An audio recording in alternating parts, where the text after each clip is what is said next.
नमस्कार दोस्तों, मैं एस्ट्रोलॉजर अभिषेक त्यागी आप सबका स्वागत करता हूं अपने चैनल त्रिलोक एस्ट्रोलॉजी में। और जैसा कि हमारी सीरीज चली है लर्न एस्ट्रोलॉजी की, जिसमें मैं आपको सिखा रहा हूं जन्म कुंडली के बारे में कि जन्म कुंडली कैसे पढ़ें और ज्योतिष क्या होती है, और हम अपने जीवन में कैसे कोई इवेंट को प्रिडिक्ट कर सकते हैं कि कब कोई इवेंट हमारे जीवन में होगा और किस समय पर होगा और किन किन कारणों से होगा। तो ये हम सब कुछ अपने जन्म कुंडली से पता लगा सकते हैं। आज हमारा लेक्चर 12 है जन्म कुंडली का, जिसमें मैं आपको बताऊंगा आज कि योग कारक ग्रह कौन कौन से होते हैं कुंडली में और मारक ग्रह कौन से होते हैं। कारक ग्रह और मारक ग्रह की विशेषता बहुत होती है जन्म कुंडली में, क्योंकि हमारे जीवन में कुछ ग्रह का प्रभाव इतना अच्छा होता है हमारे लिए कि वो हमें हमेशा मदद करते हैं अच्छा प्रभाव देने में, और कुछ ग्रह हमारे लिए नेगेटिव होते हैं जो हमें कष्ट पीड़ा देते हैं। तो ये हम कैसे पता लगाएं कि कुंडली से कौन से ग्रह हमारे लिए फेवरेबल रहेंगे और कौन से ग्रह हमारे लिए नुकसानदायक रहेंगे, ये हम जन्म कुंडली से आज पता लगाएंगे। और आज हम मेष लगन की कुंडली से ये हम आपको बताएंगे। 12 लगन की कुंडली से मैं आपको बताऊंगा। आज पहला लेक्चर इसमें मेरा जो है मेष लगन की कुंडली का है। तो मेष लगन की कुंडली में कौन कौन से ग्रह कारक बनेंगे और कौन कौन से ग्रह मारक बनेंगे, तो हम पता लगाते हैं कौन कौन से बनते हैं। ये मेष लगन की कुंडली हुई, यानी कि 1 नंबर। ये वृषभ राशि, मिथुन, कर्क, सिंह, कन्या, तुला, वृश्चिक, धनु, मकर, कुंभ, मीन, ये मैंने आपको पहले भी बता रखा है। तो इसमें जो सबसे पहले इस घर का जो स्वामी बना वो बना मंगल ग्रह, और मंगल ग्रह ने पहले भाव का मालिक बना और साथ में अष्टम भाव का मालिक बना। तो यानी कि जो केंद्र का मालिक भी बना मंगल, और ये साथ में त्रिकोण का मालिक भी बना। ये होता है त्रिकोण पहला, पंचम और नवम, और केंद्र होता है 1, 4, 7, 10। ये चारों भाव होते हैं केंद्र के, और त्रिकोण का होता है 1, 5 और 9। तो मंगल जो ग्रह है इस कुंडली में अति योगकारक ग्रह बन जाता है, क्योंकि वो केंद्र का मालिक भी है और साथ में त्रिकोण का मालिक भी है। ठीक है, दूसरे भाव की बात करते हैं। शुक्र, धन, कुटुंब, वाणी, और शुक्र ग्रह ही बना दाम्पत्य सुख का। तो यानी कि दूसरे भाव का स्वामी और सप्तम भाव का स्वामी बना शुक्र, ये मारक ग्रह में गिना जाएगा इस कुंडली में। ये योग कारक नहीं होगा, मारक ग्रह होगा, क्योंकि अष्टम से द्वादश, द्वादश यानी कि 1, 2, 3, 4, 5, 6, 7, 8, 9, 10, 11, 12, तो अष्टम से द्वादश ये पड़ा सप्तम स्थान। तो ये हमेशा मारक ग्रह की श्रेणी में ही आएगा, ये अच्छा प्रभाव नहीं देगा। ये शुक्र ग्रह इस कुंडली में मारक ग्रह हो गया है, और मेष लगन की कुंडली में शुक्र ग्रह कभी अच्छा रिजल्ट नहीं देगा। हाँ, प्लेसमेंट डिसाइड करेगी कि कितना नेगेटिव रहेगा और कितना उसमें थोड़ी कमी पेशी रहेगी। योग कारक ग्रह मारक बन जाता है, पर मारक ग्रह हमेशा मारक ही रहेगा, यानी कि मारक ग्रह का हमेशा नेगेटिव रिजल्ट ही रहेगा। उसमें कमी पेशी हो सकती है थोड़ा कम ज्यादा, पर जो योग कारक ग्रह होते हैं कुंडली में वो मारक कैसे होते हैं, यानी कि उनका रिजल्ट कैसे नेगेटिव होता है, वो सारा इनका प्लेसमेंट पर डिसाइड करता है कि कुंडली में कौन सा ग्रह कहाँ पर बैठा है, वो मैं अभी आपको बताऊंगा। तो मंगल ग्रह बना योग कारक ग्रह, और शुक्र ग्रह बना इनका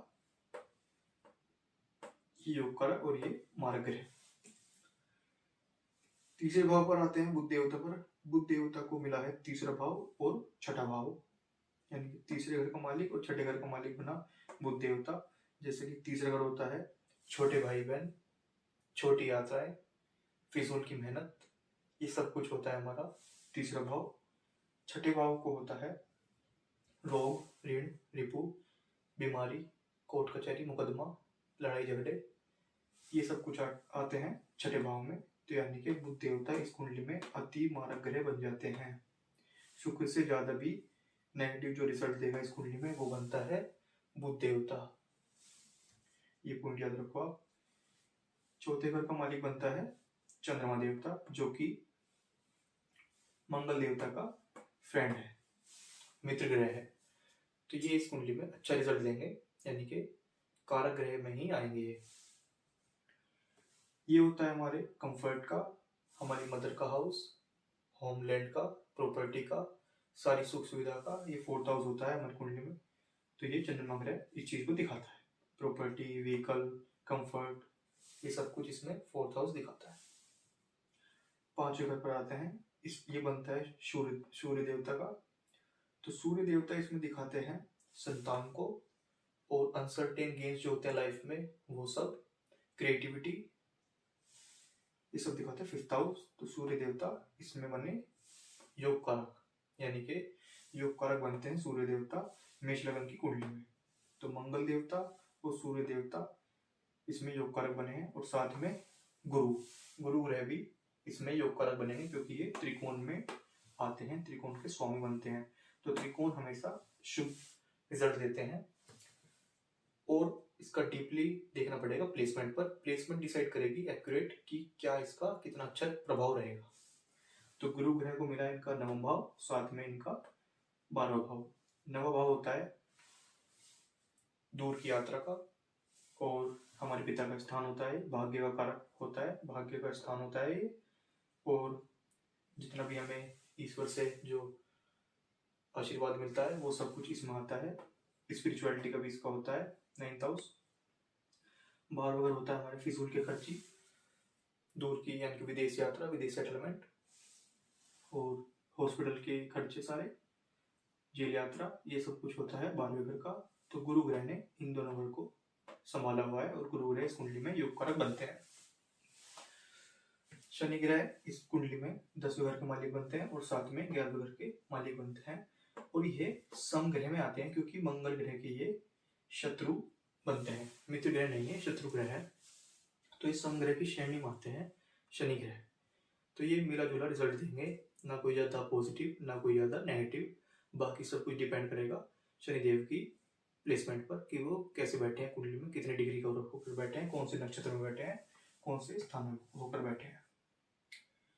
तो मंगल, सूर्य, गुरु, ये तीनों बने इसमें, और साथ में चंद्रमा। मंगल, चंद्रमा, सूर्य और गुरु ये बनते हैं इसमें योग कारक। शुक्र बनते हैं इसमें मारक ग्रह, और बुध बनते हैं इसमें अति मारक। शनि ग्रह बनते हैं इसमें सम ग्रह। प्लेसमेंट के लिए हम इसमें एग्जांपल देते हैं, जैसे कि मान लो किसी का मंगल 4th हाउस में आकर बैठ जाए और ये यहाँ पर डेबिलिटेटेड हो जाए। डेबिलिटेटेड मतलब नीच का हो जाए, तो इसका जो प्रभाव होगा वो अच्छा नहीं होगा, नेगेटिव होगा। किस चीज के लिए? यहाँ पर 4th हाउस होता है प्रॉपर्टी, बाकी हेल्थ अच्छी नहीं होगी, प्रॉपर्टी में सुख की कमी होगी।